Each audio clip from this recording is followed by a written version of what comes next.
Eu sempre digo, né, que as pessoas ficam muito olhando, como você falou, na chegada. E o sucesso, ele é decorrente de uma trajetória, né?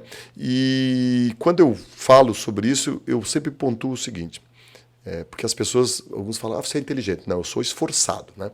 E uma coisa que para mim é muito claro, a inteligência é 10%. 10% é inspiração, 80% é transpiração. 90% transpiração. Então, na verdade, é foco, é esforço, é dedicação, é busca pelo resultado. E essa questão que você falou do caminho, para mim, ela é extremamente importante. Estamos hoje no dia 2 de agosto. Né? Sou pré-candidato a governador de Santa Catarina. Não sei o que vai acontecer no dia 2 de outubro. Tenho duas opções. Né? Uma, eu me elejo, outra eu faço 1% dos votos, 2%, não interessa. Eu não estou absolutamente nada preocupado com o dia 2 de outubro. Eu quero aproveitar a caminhada. Eu sei que a caminhada vai ser espetacular, eu vou conhecer um monte de coisas, eu vou sofrer, eu vou me frustrar, eu vou ser injustiçado, eu vou ser agraciado, eu vou ser admirado.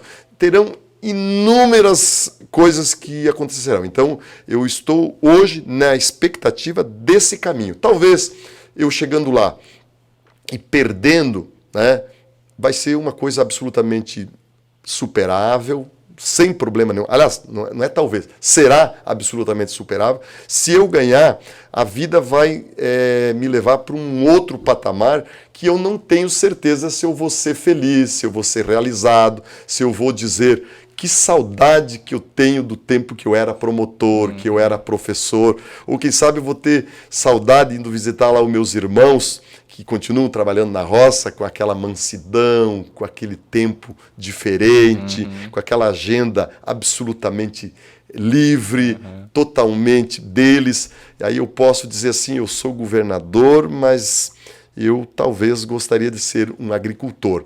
Então, isso nos leva a essa síntese de tudo que você disse, que a gente tem que curtir o caminho, né?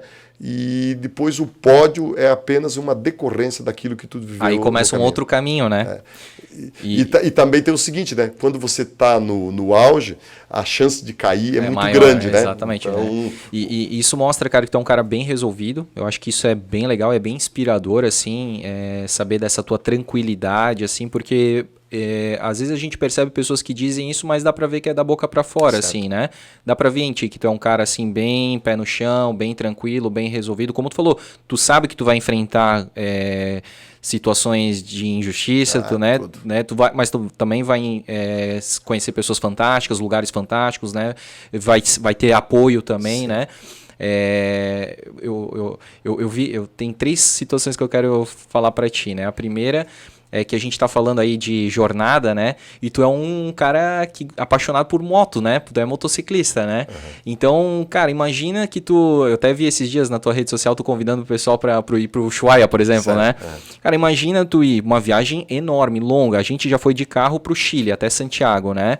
E a gente via aquelas motos, cara, passando tudo em direção ao Ushuaia, assim, a gente de carro já é difícil, imagina de moto.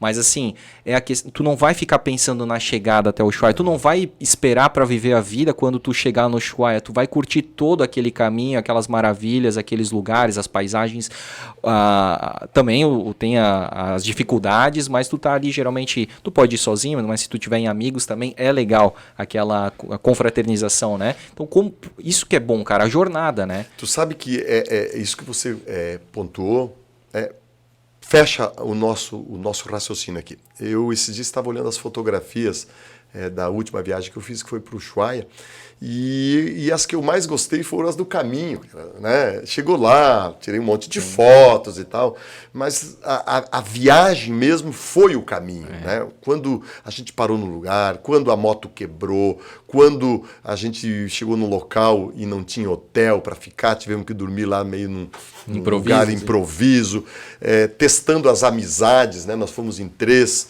e aí aqueles momentos de tensão, isso tudo foi o que marcou. Foi a parte mais interessante da viagem, foi essa. E isso serve para a vida, né? Porque, no fundo, a vida é uma corrida, né? Você está indo para um lugar que você vai morrer, né? Na verdade, nós estamos ao caminho da morte, né? E eu quero chegar lá, no meu ocaso da vida, e ter um bom saldo médio, né? Eu acho que a vida a gente se engana, as pessoas que querem ter tudo, acham que tudo vai dar certo, que tudo maravilha, a felicidade é um sentimento de satisfação constante. Sim. Pelo contrário, né? Eu sempre digo que a frustração ela vem do excesso de expectativa. Sim. Por isso que você nunca vai me ver com sentimento de tristeza, de frustração, porque eu não exagero nas expectativas.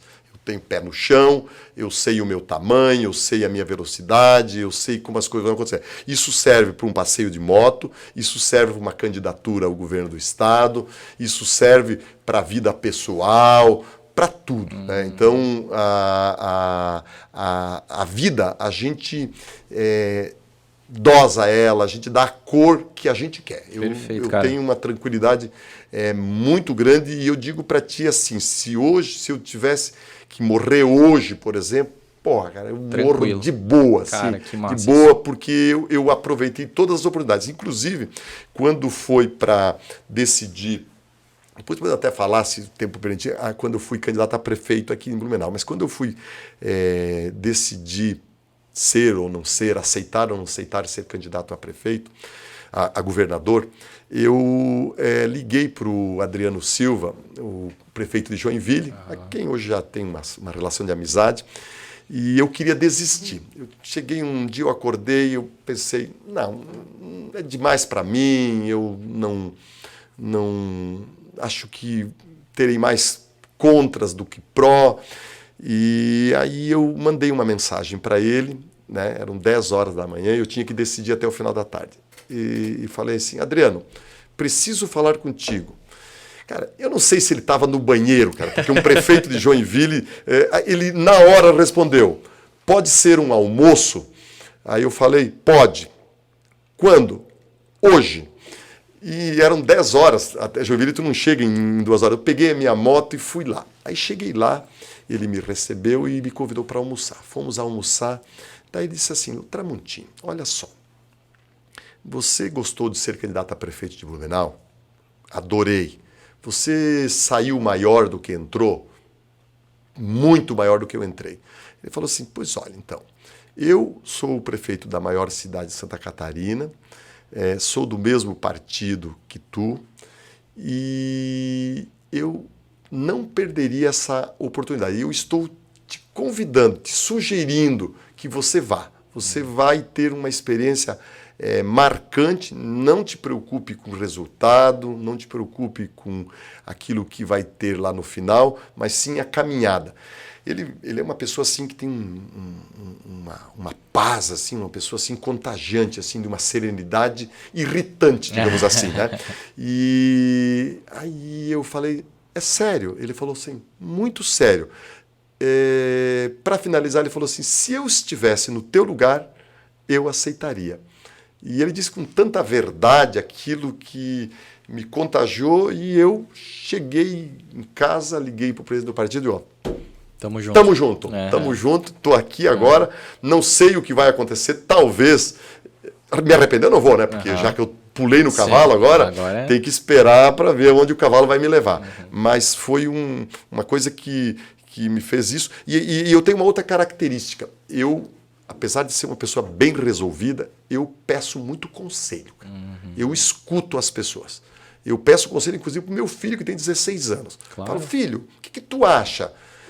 Ele dá, porque as pessoas que estão de fora sempre têm uma visão que, se você tiver a humildade de prestar atenção nela, dar a importância que ela tem, exato, você seguramente vai extrair muita coisa. Então eu peço conselho para muita coisa, geralmente para as pessoas mais simples, sabe? Porque as pessoas mais simples, elas têm muito mais verdade E quando uma observação é feita sem eventual interesse, por exemplo, ela é muito mais genuína e muito mais digna de credibilidade. Então, eu ouvia muito meu pai, mesmo até agora, ele morreu o ano passado, e eu perguntava para ele alguma coisa, ele naquela simplicidade, um homem que tem a segunda série do primário, mas tem muita sabedoria ali, e eu não me constranjo se para uma grande decisão eu tiver que perguntar alguma coisa para o meu jardineiro, para a minha empregada, porque eles têm, às vezes, muito mais experiência, muito mais vivência, muito mais sabedoria do que muito PhD por aí. Justo. Então, o exercício da humildade, tanto para a gente viver como para a gente se representar perante os outros, ou quanto para a gente absorver dos outros, a humildade de todos os valores que a cultura nos concede, eu acho que seguramente é o mais importante para qualquer coisa, né? Para o trabalho, para o casamento, para o relacionamento, para as amizades, para a vida, enfim, para tudo. A humildade é uma coisa que é insubstituível para mim. Mas a humildade ela tem que ser uma coisa que... genuína, né? Como tu falou, né?